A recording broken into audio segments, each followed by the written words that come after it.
다르게 또 조금 상세히 좀 더 구체적으로 말씀을 드리면 시험 가운데서 성도가 가져야 할 세 가지 신앙, 그런 제목으로 말씀을 드리겠습니다. 오직 예수님. 오직 예수님. 우리 오직 예수님은 우리에게 오직 예수님 합니다. 왜 그러면 예수님만 전부이기 때문에 오직 예수님. 오직 예수님. 예수 그리스도의 은혜와 평강이 있을지어다. 아멘. 여러분들에게 예수님의 은혜와 평강이 충만하시기를 바랍니다. 아멘. 늘 여러분이 어디를 가시든지 주님의 은혜가 또 함께 하시고 여러분 주님의 도움의 손길이 여러분과 함께 하시기를 간절히 바랍니다.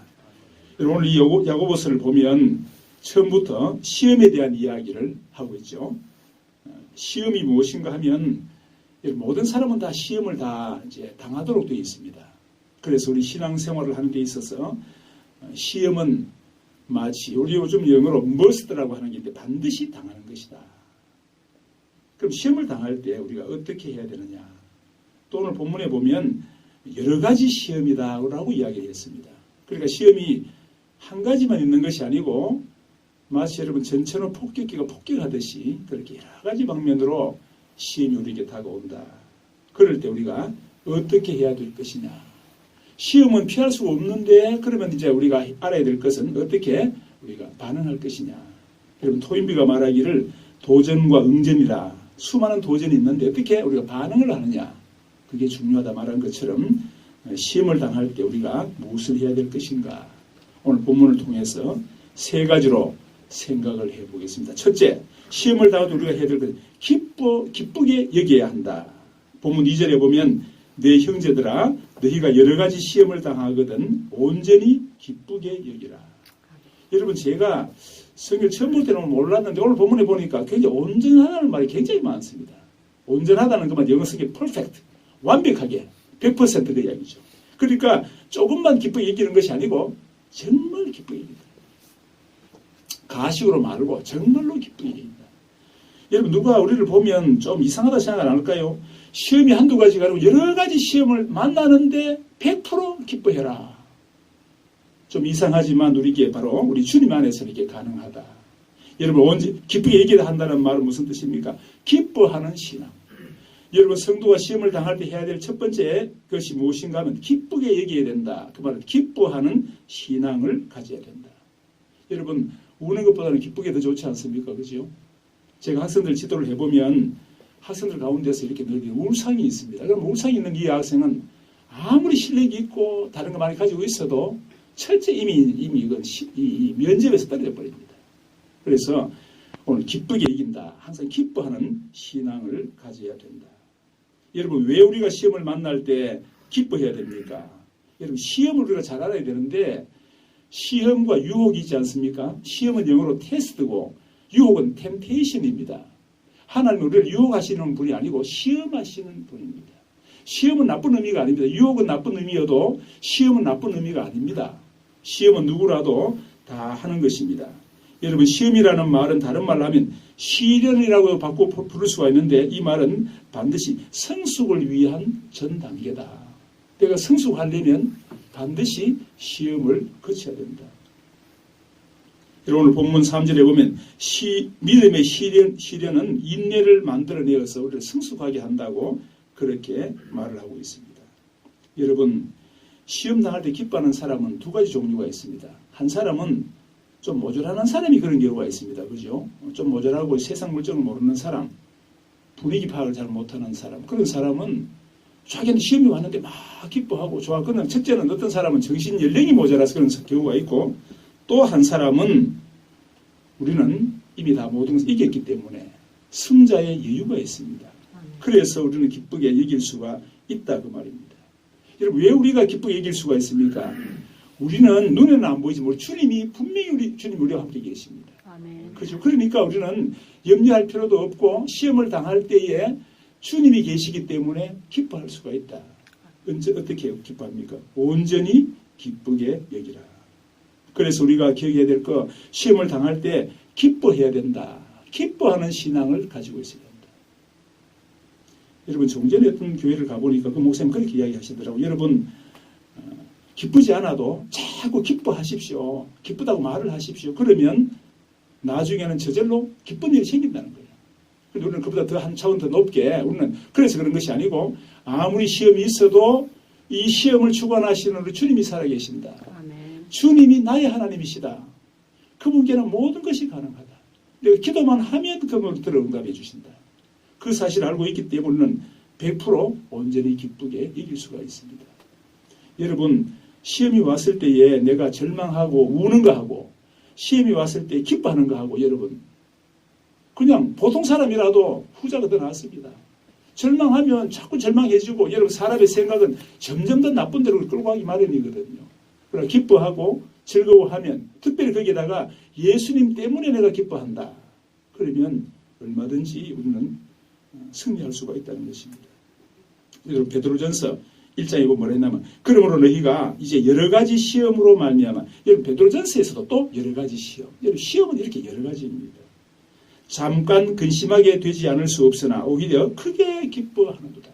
여러 가지 시험이라고 했고 그런데 잠깐 근심한다. 오래 하는 것이 아닙니다. 테스트는 오래 하는 게 아니죠. 중간고사 오래 치는 게 아닙니다. 준비했다가 그때 한 며칠 치는 것입니다. 그러나 크게 기뻐한다. 왜 그런가요? 승리하기 때문에 크게 기뻐한다. 골도후서 12장에도 보면 그러므로 내가 그리스도를 위하여 약한 것들과 능욕과 공핍과 박해와 공고를 기뻐하노니 이는 내가 약한 그때에 강함입니다. 내가 약한데 도리어 약한 그때에 내가 강하다. 강할 때는 사실 내가 강한 것이 아니다. 왜 그런가 하면 그때 주님이 도와주지 않으시기 때문에 내가 교만하여서 내가 할 수 있다고 생각할 그때는 나는 사실은 약한 자입니다. 승리할 수가 없습니다. 그러나 내가 약한 그때에 주님 나는 할 수 없습니다. 겸손하게 무릎을 꿇으면 주님께서 함께 하시기 때문에 나는 강한 자가 된다. 어떤 분이 하는 말이 내가 혼자 일을 하려고 하면 삽으로 일을 하는 것에 불과한데 내가 기도하면 하나님이 포크레인 가지고 한 삽 떠주신다.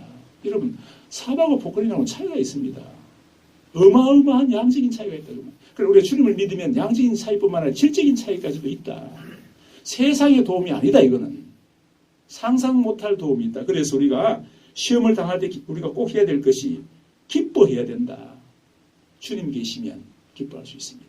여러분 하루의 삶을 사시다가 하루를 다 마치고 나면 우리가 흔히 이렇게 또 자기를 돌아보는 시간이 있는데 그때 나는 오늘 멋진 삶을 살았나 성공적인 삶을 살았나 생각해 보실 때 내가 오늘 뭘 했기 때문에 나는 오늘 잘 살았다 그렇게 생각하시면 안 되고 오늘 나로 인하여서 우리 주님이 영광을 받으셨느냐 그러면 그날은 성공한 날입니다. 나는 비록 좀 못했다 할지라도 나로 인해서 주님이 영광을 받으셨고 복음이 증거되었고 나로 인해서 주님이 조금이라도 좋아하셨다면 그날은 성공한 날입니다. 우리의 생각을 바꾸시면 기뻐할 것밖에 없습니다. 왜 그러신가? 왜 그런가 하면 주님이 항상 너를 버리지 아니하고 떠나지 않겠다고 주님이 이야기하셨기 때문에 그렇습니다. 한 번은 제가 기도를 하는데 옛날 이 고등학교 때인가 모르겠습니다. 주님께서 저는 그렇게 음성 들은 지가 별로 몇 번 안 되는데 2번인가 그런데 한 번은 주님께서 내가 너와 세상 끝날까지 항상 함께 하리라 그렇게 이야기하시더라고요. 음성으로 들었는데 저는 그런 거 잘 안 믿고 잘 안 듣는데 딱 한 번 그래 들었어요.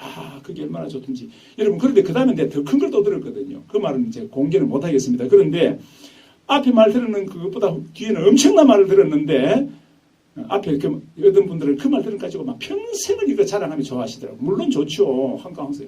여러분 그렇습니다. 주님이 우리와 항상 함께 계십니다. 주님 약속하셨기 때문에 그 말을 누가 뒤집어 놓을 수도 없고 그걸 취소시킬 수 없습니다. 주님이 가장 강하신 분이기 때문에 그렇습니다. 주님보다 더 위대하신 분은 없습니다. 여러분 빌립보서에 보면 예수님을 모든 이름 위에 지극히 높여 모든 이름 위에 뛰어나게 하시는데 하늘에 있는 자들과 땅에 있는 자들과 땅 아래에 있는 자들로 모든 무릎을 예수님에게 꿇게 하시고 예수님을 하나님이라고 공격하는 것. 이게 하나님의 소원입니다. 여러분 입으로 자꾸 예수님을 높이시기 바랍니다. 여러분 예수님이 누구신가 하면 요한 1서에 보면 그분은 크신 하나님. 여러분 하나님 사이에는 누구는 크고 누구는 적고 그런 거 없습니다. 여러분 아시는 거잖아요. 그죠? 그런데 크신 하나님이라 왜 그러느냐? 예수님을 강조하기 위해서 크신 하나님이다. 그 다음에 기도서에는 보면 그분은 참 하나님이다. 여러분 참 하나님 있고 거짓 하나님 있나요? 없습니다. 다 참 하나님이에요. 그런데 예수님을 강조하고 싶으셔서 본문은 말하기를 참 하나님이다. 그분은 골로새에서 빌립보서에서는 하나님의 본체다. 골로새서는 하나님의 형상이다. 여러분 형상이라는 말은 이미지를 말하는 게 아니고 하나님 자신이다 그 말입니다. 히브리서에서는 하나님의 본체의 형상이라. 그 말의 뜻은 하나님 그 자신이다. 빌립이 한 번은 예수님에게 그렇게 요한복음 14장 보면 그렇게 질문을 하죠. 예수님 아버지 한번 보여주십시오. 그럼 우리가 믿겠습니다. 그때 예수님이 꾸짖으시면서 하시는 말씀이 빌립아 나를 본 자는 아버지를 보았거늘 왜 또 아버지를 보여달라. 여러분 그렇습니다. 예수님이 하나님입니다. 그래서 우리는 시험을 당할 때도 절대로 낙심하지 않습니다. 예수님 나와 함께 계시는 예수님 항상 나를 24시간 지키시는 그 하나님. 여러분 시편 23편에 보면요. 이렇게 되어 있습니다. 여러분 일본의 학자가 말하기를 시편 23편은 그라고 시작을 해서 I로 끝난다. 3인칭에서 1인칭으로 끝나는 시라고 이야기를 했습니다. 그런데 거기 보면 다 여호와는 나의 목자시니 그는 하다가 어떨 때 당신이라고 부르는가 하면 내가 사망의 음침한 골짜기로 다닐지라도 내가 해를 두려워하지 않을 것은 우리 성경에는 주께서 근데 영어 성경에는 당신이 나와 함께 계시니라. 당신의 지팡이와 당신의 막대기가 나를 안위하시라. 여러분 당신이 가깝습니까? 그가 가깝습니까? 여러분 그가 사망의 음침한 골짜기로 다닐 때에 주님은 당신으로 변한다. 그 언어가 당신으로. 여러분 천국에 가면 자기의 지나온 과거가 다 이렇게 주마등처럼 뒤에 좀 동영상처럼 다 이렇게 떠오른다 하지 않습니까? 그때 자기가 돌아보니까 모래바닥에 모래사장에 이렇게 발자국이 있는데 여러분 다 아시는 이야기 아닙니까? 발자국이 있는데 두 사람의 발자국이 있어서 자기가 가만히 예수님 옆에서 보니까 자기 발자국하고 예수님 발자국 같이 있는 거예요. 그래서 감상하면서 과거를 생각하면서 참 좋았다. 주님 나와 함께 계셨구나. 그렇게 생각을 했는데 나중에 보니까 발자국이 한 사람의 발자국밖에 없어요. 그때가 자기가 가장 힘들었던 때. 다 아시는 이야기 아닙니까?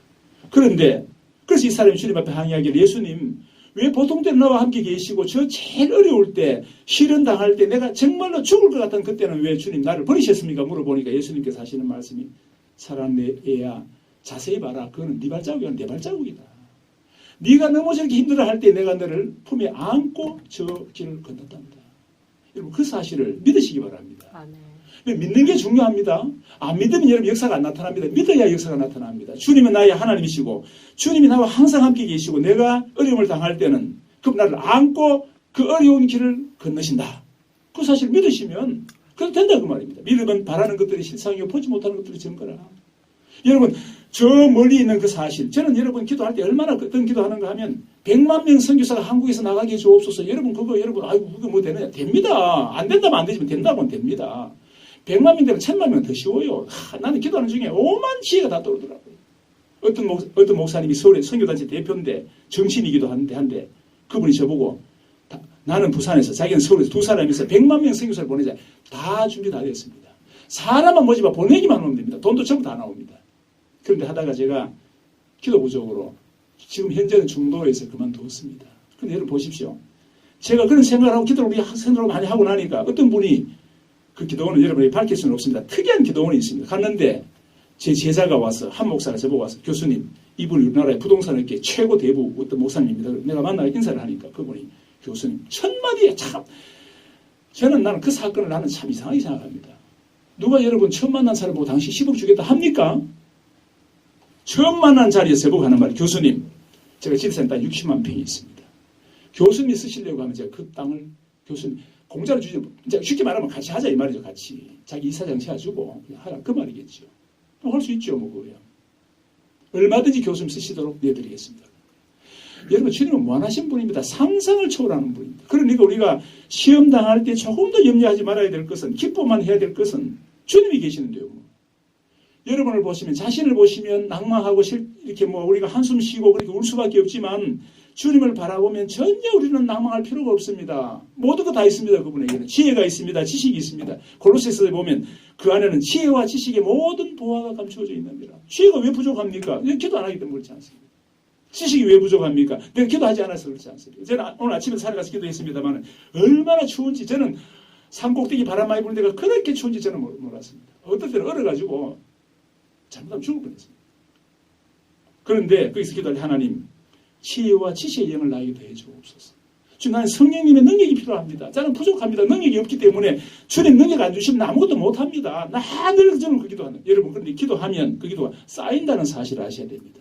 어제 내가 요만큼 했기 때문에 오늘 또 새로 하는 게 아니고 어제 이만큼 30을 했으면 오늘 31부터 시작한다는 사실을 아셔야 됩니다. 그래서 자꾸 기도해야 돼요. 자꾸 기도. 여러분, 원리 가운데서 배법 법칙, 그 다음에 역치 법칙, 그 다음에 의식 법칙이 있습니다. 배법 법칙이 뭔가 하면 우리 의식은 최고의 것만 기억합니다. 시시한 거 기억 안 합니다. 최고의 것만 기억을 하고, 역치 법칙은 아무리 최고여도 양이 차여져야 됩니다. 주님 앞에 기도 한 번만 하면 되느냐? 주님은 모든 기도를 다 들어주시는 분이시지만 한 번 기도해서 되는 게 아니고 양이 채워져야 역사가 나타난다고. 세 번째, 그렇게 하면 우리가 이게 의식화된다. 여러분, 우리가 시험을 당할 때 항상 기뻐하는 여러분 되시기를 바랍니다. 기뻐하는 신앙을 가져야만 됩니다. 기뻐하는 신앙을 가지지 않으면 그것은 성도로서 불합격입니다. 왜 그런 거 하면 주님 살아계시는데. 대통령의 아들은 전혀 염려하지 않습니다. 밥 없다고 돈 없다고 염려하지 않습니다. 어디든지 가서 가기만 하면 다 알아보고 다 해결해 줍니다. 어디로 모실까요? 한국 비행기로 모시려면 다 해줍니다. 우리가 바로 그런 하나님의 자녀라는 사실을 기억하시고 예수 그리스도가 우리를 위해서 죽으시고 하나님은 에베소에 보면 하나님 우리 사랑 그 큰 사랑 그냥 사랑이 아니고 큰 사랑으로 우리를 사랑하셨습니다. 그 사실을 기억하시고 늘 기뻐하시는 여러분 되시기를 바랍니다. 여러분 두 번째 시험을 당할 때 우리가 해야 될 두 번째가 하나님께 지혜를 구해야 합니다. 5절에 나와 있죠. 너희 중에 누구든지 지혜가 부족하거든 모든 사람에게 후히 주시고 꾸짖지 아니하시는 하나님께 구하라. 그리하면 주시리라. 자, 지혜가 부족하거든 뭐에 하나님께 구하라. 여러분 시험을 당할 때 우리가 해야 될 것은 우리가 지혜가 부족해서 시험을 당했으니까 하나님께 지혜를 구해야 된다. 무슨 말입니까? 기도하는 신앙입니다. 여러분 기도 외에는 이런 능이 나는 법이 없습니다. 여러분 교회를 하는 데 있어서 가장 중요한 것은 기도입니다. 사실은 말씀과 기도 두 가지 없으면 절대로 교회는 안 됩니다. 기도에 철저하게 기도에 헌신하고 기도에 승부를 걸어야 교회가 된다 그 말입니다. 저는 더 기도하려고 생각하고 있습니다. 여러분 하나님께서 주시는 지혜가 어떤 지혜입니까? 여러분 인간의 힘과 능력은 시험을 못 이깁니다. 우리는 한계가 있고 마귀가 얼마나 강교합니까? 우리보다 탁월하지 않습니까? 그래서 우리는 인간의 힘과 능력으로 안 되기 때문에 누구의 도움을 하나님의 도움을 구하는 기도를 반드시 해야 된다. 그러면 하나님께서 지혜를 주신다. 여러분 하나님께서 주시는 지혜는 바로 모든 것을 이길 수가 있습니다. 그런데 오늘 본문에 보면 하나님 어떤 분이신가 하면 기도하면 야 너는 너무 큰 거 구한다. 야 너는 네 수준에 안 맞다. 그렇게 말씀하시는 게 아니고 후히 주시고 꾸짖지 아니하신다. 넘치게 제너러스한 분이다. 풍부하게 풍성하게 주시는 분이시다. 그리고 꾸짖지 아니하신다. 여러분 100만 명 기도하면 100만 명 기도 다른 사람 대부분 웃습니다. 여러분 누가 그 정신 빠진 사람 말고 누가 100만 명 그러나 하나님은 하실 수가 있다 그 말입니다. 저는 그 생각만 하면 학생들하고 한 20년 이상을 기도했는데 저는 그 기도만 하면 늘 가슴이 벅차고 우리 학생들 지금도 어디 가면 여러분 큰 인물들 많이 되었습니다. 지금도 그 기도합니다. 100만 명 선교사가 한국에서 나가게 해주옵소서. 여러분 중국이 아닙니다. 절대로 중국이 아닙니다. 중국에는 여러분 영적으로 큰 인물이 나올 수가 없습니다. 우리나라에서 나옵니다. 하나님의 계획은 우리나라에 있다 그 말입니다. 그러니까 우리가 뭘 해야 되냐면 시험을 당할 때에 하나님께 지혜를 구해야 된다. 하나님의 지혜가 있으면 무슨 문제든지 해결할 수가 있습니다. 그죠? 그런데 하나님의 지혜는 달라 하면 하나님이 야 내 지혜를 너에게 왜 주느냐 그렇게 말씀하지 아니하시고 그것도 후히 주시고 풍성하게 제너러스하게 주시고 꾸짖지 아니하신다. 아무리 큰 것 구해도 꾸짖지 아니하신다. 그죠? 그 사실을 여러분 꼭 믿으시고 시험을 당할 때 하나님께 지혜를 구하는 기도하는 여러분 되시기를 간절히 바랍니다. 여러분 하나님의 은혜는 우리에게 충만합니다. 은혜라는 단어는 헬라의 카리스라는 단어인데 이게 긍휼과 은혜가 차이가 있습니다. 긍휼은 무슨 뜻인가 하면 긍휼은 내가 받아야 될 모든 저주를 모면시켜 주신다. 그게 긍휼이고 은혜는 그거하고 다르고 반대인 이거는 앞에 것은 좀 부정적인 의미라면 그것도 좋지요. 내가 받아야 될 저주, 내가 받아야 될 실패, 내 원래의 모습대로 하자면 나는 반드시 망해야 되고 실패할 수밖에 없는데 이걸 모면시켜 주신다. 다 백지로 만들어 주신다. 대단한 거 아닙니까?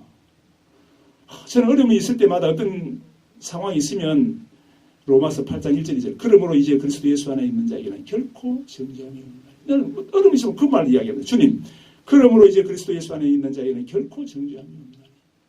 주님 약속하셨으니까. 그 다음에 은혜라고 하는 것은 받을 자격이 없는 나에게 100% 채워주시는 것. 앞에는 비워주시는 것이고 위에는 채워주시는 것이고 완전하지 않습니까? 부족한 나에게 부족한 모든 것, 저주 모든 것 다 치워주시고 다시 은혜를 부어주셔서 나로 하여금 충만하게 주님의 지혜로 충만하게 하시는 것. 그게 바로 하나님의 방법이다 그 말입니다. 그래서 오늘 여러분 시험을 당할 때 우리가 해야 될 두 번째, 첫 번째가 뭔가 하면 기뻐해야 되고 두 번째는 기도해야 된다. 잠언서 3장 6절에 보면 너는 범사의 그를 인정하라. 그리하면 내 길을 지도하시리라. 범사가 여러분 우리 앞에는 상상도 못할 일들이 벌어집니다. 그때 뭐 해라? 그를 인정해라. 하나님 살아계십니다. 여러분 히브리서에 보면 하나님께 나아가는 자들은 반드시 그가 계신 것과 그가 자기에게 복 주시는 이심을 믿어야 할지니라. 그게 여러분 믿음이에요. 하나님 계신다. 그 플러스 반드시 그분은 우리에게 복을 주신다. 여러분 하나님은 주구접입니다. 내가 조금만 입만 열어도 주시려고 항상 대기하고 계시는 분입니다. 여러분 요한복음 10장 10절인가 보면 마귀 도적이 오는 것은 도적질하고 죽이고 멸망시키는 것뿐이에요. 여러분 마귀는 그렇습니다. 도적질하고 죽이고 최후 멸망시키는. 그러나 내가 온 것은 양으로 생명을 얻게 하고 더 풍성히 얻게 하라. 생명도 중요한데 여러분 이 생명이 얼마나 놀라운 것입니까? 제가 어제 어떤 성도 한 분이 병원에 신방오라고 해서 신방을 갔는데 여러분 그 안에 가니까 이 권사님들 얼마나 많이 아픈지 권사님들 전부 일일도 안수도 기도도 하고 어떤 분 한 분은 이 간 경화증 초기라는 거예요. 우리 교회 오늘 나오려고 그랬어요. 그분하고 남편하고. 근데 오늘 뭐가 좀 잘못 만나고 못했는데 막 그 기도 다 해주고 다 했는데 여러분 보십시오. 하나님은 능력이 있는 분입니다. 그죠? 이분들 오기도 다 했는데 오늘 하여튼 뭐 좀 안 맞아가 지금 그렇게 되긴 됐는데 여러분 난 염려하지 않습니다. 이제는 가서 구걸할 필요도 없고 주님의 뜻이면 우리 교회에 올 사람들 보내주십시오. 저는 그렇게 하고 있습니다. 그런데 여러분 범사에 그를 인정해라. 이런 상황에서도 주님 영광 받으소서. 주님이 하셨습니다. 이런 상황에도 주님 하셨습니다. 로마서에 보면 모든 것이 합력하여 선이 된다. 참 좋잖아요. 내가 과거에 실패했는 것조차도 지금 생각하면 이 하나님의 손길이었어. 과거에 내가 한숨 나는 그 순간 그때도 지금 생각하면 다 그 하나님의 도우심이었고 하나님의 계획이었다. 그러면 늘 여러분 날날 노래할 수밖에 없습니다. 기뻐할 수밖에 없습니다. 그러나 하나님의 지혜가 우리에게 임하기 때문에 그렇습니다. 시편 119편에 보면 주의 말씀이 내 발의 등이요 내 길의 빛입니다. 하나님의 지혜를 구하는 가장 좋은 방법이 하나님의 말씀을 가까이 하는 것입니다. 그러면 지혜가 풍성하게 된다는 것입니다. 여러분 우리가 하나님 앞에 부르짖으면 주님은 내가 너에게 응답하겠고 내가 알지 못하는 크고 비밀한 일을 내게 보이리라. 응답만 하시는 것이 아니고 크고 놀라운 일, 세상 사람은 아무도 모르는 그런 일들을 내가 너에게 보이겠다. 주님 약속하셨습니다. 얼마나 신납니까? 여러분 기도산에 제가 어떨 때는 밤 11시 올라갑니다. 산꼭대기까지 한 1시간 걸립니다. 4시간 앉아있을 때면 중간에 운동 한번 하고 그렇게 앉아있습니다. 너무 아프거든 거기가. 돌산이고 바람이 얼마나 고자면 제 아내가 하는 말 한번 따라 올라갔다가 여보 바람이 하필 제일 많이 부는데 절대 여기 있을 필요가 있느냐. 저쪽에 가자는 거예요. 저쪽에. 그래서 반드시 여기서 해야 된다. 여러분 우리가 기도하면 주님은 지혜 주십니다. 능력 주신다는 사실입니다. 여러분 빌립보서 4장 12절에 보면 아무것도 염려하지 말고 오직 모든 일에 기도와 간구로 너희 구할 것을 감사함으로 하나님께 하리라. 기도하기 전에 이미 뭐부터 감사부터 먼저 하고 이렇게 기도해라. 왜 그렇습니까? 반드시 기도 응답하시니까. 그럼 살아 계시니까. 기도 응답 안 하셔도 나에게 더 좋은 것을 주시기 때문에 그렇습니다. 염려할 필요가 전혀. 그러므로 그리하면 모든 지각에 뛰어난 하나님의 평강이 너희 마음과 생각을 지키시라. 저는 여러분 내가 사람이 적을 때는 문제가 커 보이죠. 63층 건물을 보면 지금은 보면 굉장히 커 보이지만 내가 비행기를 타고 보면 63층은 아무것도 아닙니다. 그죠? 주님의 지혜가 나에게 임하고 주님의 평강이 나에게 임하면 내가 이제 문제는 이제 나한테 아무것도 아니더라 그 말이죠. 그런 은혜가 여러분에 있기를 바랍니다. 여러분 옛날에 정글찜이라고 하는 그런 게 있었습니다. 이렇게 뭐 그 정글찜이라고 이렇게 올라가서 이렇게 마지막 올라가 있는데 그때 초등학교 때 그 올라가기 얼마나 두렵던지 막 그 올라가서 한 번은 떨어졌거든요. 그러면 응집이 떨어져가 얼마나 아프던지 지금은 보면 아무것도 아니야. 그죠? 이제 키가 컸거든. 요령이 생겼거든. 그죠? 어릴 때는 그게 힘든다. 철봉 때가 얼마나 힘듭니까? 난 철봉 때 그때 저는 다른 과목은 주로 잘했는데 체육을 잘 못했어요. 철봉 때 때문에. 대학 가서도 철봉 때만 나오면 이 징크스가 있어. 철봉 때 왜 다 철봉 때 하는지. 저는 축구 이런 거 잘하는데 어떤 교수 한 사람은 철봉만 전공해가 늘 철봉만 하는데 나는 그 시간에 죽을 것 같더라고요. 늘 철봉 어릴 때 그 철봉 때문에. 그래 지금은 가면 여러분 철봉 이제 아무것도 아니에요. 언제나 할 수 있어요. 왜 그런가요? 우리가 기도하면 하나님 지혜를 주셔서 넉넉히 이기도록 시험을 이길 수 있도록 해주신다 그런 말입니다. 우리가 꼭 기억해야 될 것이 이제 말세가 특별히 되면 여러분 우리는 지혜로워야 됩니다. 말세 대환란은 항상 주님 재림 직전에 있는 것인데 7년 대환란입니다. 그 대환란 주님은 늘 깨어있으라고 얼마나 이야기를 많이 하셨습니까? 여러분 그런데 우리가 계시록을 이렇게 공부를 하다 보면 대환란이 다가오는 징조가 5가지가 있습니다. 그죠? 여러분 그런 지혜가 우리에게 있어야 되는 첫 번째가 뭔가 하면 여러분 요한계시록을 보실 때 제일 중요하게 보셔야 될 것이 사실은 여기 나오는 적그리스도가 로마 교황이라는 사실을 알아야 됩니다. 적그리스도가 로마 교황이라는 사실을 모르면 요한계시록이 전혀 해석이 안 됩니다. 여러분 로마 교황이 적그리스도라는 그 사실은 루트가 말을 했고 칼빈이 말을 했고 찌빙글리가 말을 했고 후스가 말을 했고 모든 종교개혁가들이 이구동성으로 다 한 말은 짐승 적그리스도는 로마 교황이다. 여러분 로마 교황이 뭐라 했나 하면 예수님을 짐승이라 했습니다. 지가 짐승인기. 제 말 안 듣겠습니까? 여러분 로마 교황이 뭐라 했냐면 예수님을 보고서 예수는 짐승의 본능을 이기기 위해서 십자가상에서 기적을 베풀려고 해달라. 실패한 자다 그랬습니다.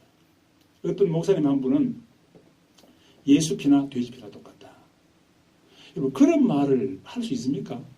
첫째 그 사람들은 신사가 아니에요. 사람 보고 그렇게 말하는 게 아닙니다. 두 번째는 예수님 보고 그런 말하면 더 안 되죠. 누가 자기 보고 네 피나 돼지 피나 똑같다 그러면 기분 좋을까요? 참 기분 나쁘지. 욕하고 나를 어떻게 보고 나보고 돼지 치고 하는. 그런데 요즘 사람들은 학자들 가운데서 예수 피나 돼지 피나 똑같다. 그래서 첫 번째 징조가 뭔가 하면 로마 교황이 적그리스도다. 그 사실 여러분 반드시 기억하셔야 됩니다. 오바마가 뭘 했는가 하면 동성애를 반대하는 기독교인은 미국 정부의 적이다. 그 말이 여러분 섬뜩 안 한가요? 나는 그 말 들으니까 섬뜩하더라고요.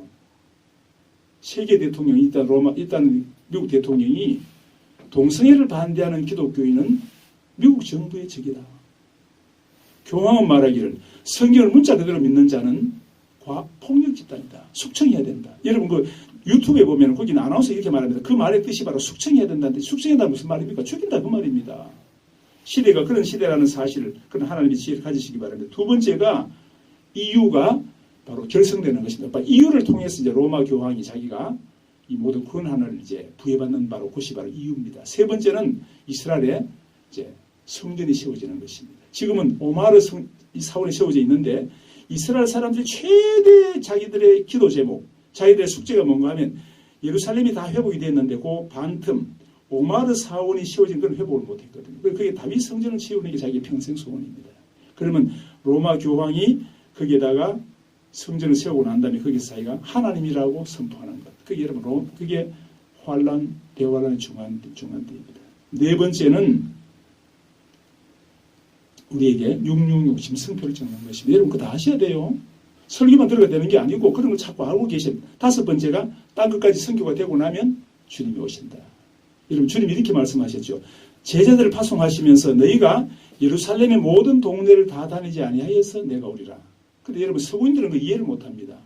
어떻게 제자들 벌써 이미 다 죽었는데 제자를 파송하시면서 주님께서 이스라엘의 모든 동네를 다 다니지 못하여서 인자가 오리라.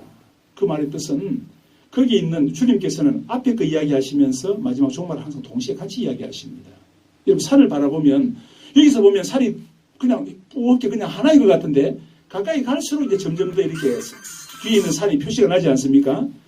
산에 직접 다가보면 앞산 뒤산은 어떨 때는 수십 킬로 떨어진 경우가 있습니다. 그리고 후크마가 말하기를 원근 통시법이다. 그 말은 앞에 것과 뒤에 것을 이렇게 마치 하나의 사건인 것처럼 말씀한다. 그래서 예수님이 제자들을 보고 이스라엘의 모든 동네를 다 다니지 못해서 인자가 온다. 그 말의 뜻은 그 제자에게 말하면서 동시에 마지막 요한계시록의 두 증인에게 말씀하신 것이에요. 그래야 그게 해석이 됩니다. 여러분 이런 지혜가 여러분에게 충만하시길 바랍니다. 여러분 시험을 당할 때 두 번째 해야 될 게 뭔가 하면 기도해야 된다. 세 번째가 인내를 온전히 이루어야 합니다. 4절에 나와 있죠. 인내를 온전히 이루라. 이는 너희로 또 온전하고 구비하여 조금도 부족함이 없게 하려 함이라. 인내를 온전히 이루라. 그 말의 뜻은 인내의 신앙입니다. 100% 인내의 신앙입니다. 여러분 100% 기뻐하셔야 되고 100% 기도하셔야 되고 100% 인내하셔야 됩니다. 여러분 기도는 어느 때도 하고 어떤 때는 안 하는 게 아니고 쉬지 말고 기도하라. 그죠? 자, 여러분 왜 우리가 인내를 해야 됩니까? 그러면 온전하고 구비하여 조금도 부족함이 없는 사람이 된다. 이것이 그냥 되는 게 아니죠. 내가 어떻게 하면 온전하고 구비하여 조금도 부족함이 없는 사람이 됩니까? 그것은 반드시 시험을 통과하되 인내를 통해서만 가능합니다. 그래서 우리가 시험을 당할 때 해야 될 첫 번째가 바로 기뻐하는 신앙, 두 번째는 기도하는 신앙, 세 번째는 인내하는 신앙. 여러분 이기면 어떻게 되는가 하면 로마서 8장 37절에 보면 그러나 이 모든 일에 우리를 사랑하시는 이로 말미암아 우리가 넉넉히 이기느니라. 시험이 오고 어려움이 있지만 오늘 본문은 말하기를 이 모든 일에 이 모든 시험 때에 우리를 사랑하시는 이로 말미암아 우리가 넉넉히 이긴다. 넉넉히 한다는 건 무슨 말입니까? 여유가 있게 이깁니다. 여러분 이렇게 간발의 차로 이기는 것이 아니고 59대 61에 이기는 것이 아니고 10대 80 이렇게 이긴다 그 말입니다. 그런 승리한 여러분 되시길 바랍니다. 여러분 고린도전서 10장에 보면 너희가 믿음에 있는가 너희 자신을 확증하라. 우리가 왜 포기하지 말아야 됩니까? 왜 우리가 여러분 끝까지 인내할 수 있습니까? 우리를 사랑하시는 분이 계시기 때문에 그렇습니다. 그분 계시면 모든 것이 가능합니다. 사랑하는 여러분, 오늘 본문의 말씀은 시험을 당할 때 해야 될 일. 첫 번째가 바로 기뻐하는 신앙. 항상 기뻐해야 된다. 두 번째는 하나님께 지혜를 구해야 된다. 다른 말로 하면 기도하는 신앙. 세 번째가 인내를 온전히 이루어야 된다. 그 말씀은 인내하는 신앙이어야 한다. 그렇게 되면 우리는 넉넉히 시험 때에도 휘파람 불면서 웃으면서 시험을 이길 수가 있고 우리의 인생은 항상 마치 물된 동산처럼 그런 넉넉한 삶이 될 수 있을 줄로 분명히 믿습니다. 하나님 축복이 여러분에게 함께 하시기를 바랍니다. 기도하겠습니다.